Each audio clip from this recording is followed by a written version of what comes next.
అదేవిధంగా వృద్ధ తల్లిదండ్రులు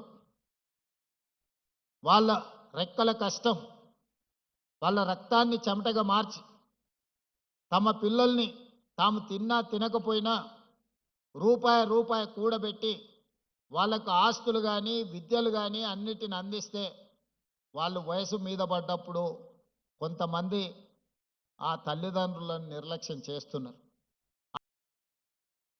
ఎవరైనా తల్లిదండ్రుల పట్ల నిర్లక్ష్యం వహించి వాళ్ళకు జీవనాధారం లేకుండా చేస్తే మీ జీతాలలో 10 నుంచి 15% కోత విధించి సరాసరి ఆ తల్లిదండ్రుల ఖాతాలలో మీ ప్రతి నెల జీతము తల్లిదండ్రుల ఖాతాలకు పోయేటట్టు చట్టం తీసుకొస్తా అని చెప్పినా రేపు జరగబోయే బడ్జెట్ సమావేశాలలో మా మిత్రులు దామోదర్ రాజనరసింహ గారు ఈ చట్టాన్ని ఏ విధంగా పొందుపరచాలనో, ఎవరైతే పిల్లలు ప్రభుత్వ ఉద్యోగాలలో ఉన్నారో తల్లిదండ్రులకు వాళ్ళ జీతాలలో కొంత ఇవ్వాలి. యుక్త వయసులో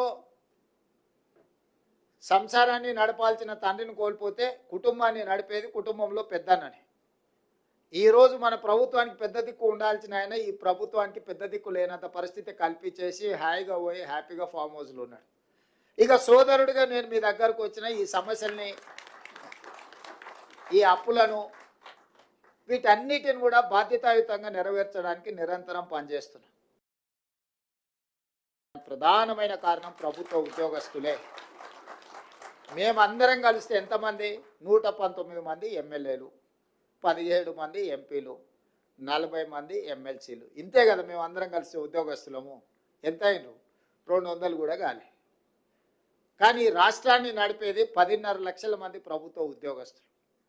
మేము 200 మంది లోపలనే ఉండే మేమే ఈ ప్రభుత్వాన్ని నడపలేము. ఈ ప్రభుత్వం సాధించిన విజయాలకు మేము 200 మందే అని ఎవరైనా అనుకుంటే అది వాళ్ళ భ్రమనే. అది నిజం కాదు, అర్ధసత్యం మాత్రమే. మేము ఇక్కడ కూర్చొని నిర్ణయాలు చేయొచ్చు. ఒక రకంగా చెప్పాలంటే 15 మంది మంత్రులే మారిండ్రు. మిగతా శాసనసభ్యులు అవతలలో యువతలలో, మిగతా ఎమ్మెల్సీలు అవతలలో యువతలలో, మిగతా ఎంపీలు అవతలలో యువతలలో వాళ్ళే ఉన్నారు. మారిందల్లా ముఖ్యమంత్రి 15 మంది మంత్రులు తప్ప మిగతా వాళ్ళందరూ దాదాపుగా అటుగనో ఇటుగనో 200లలో 100 మంది పాతోలే కొనసాగుతున్నారు.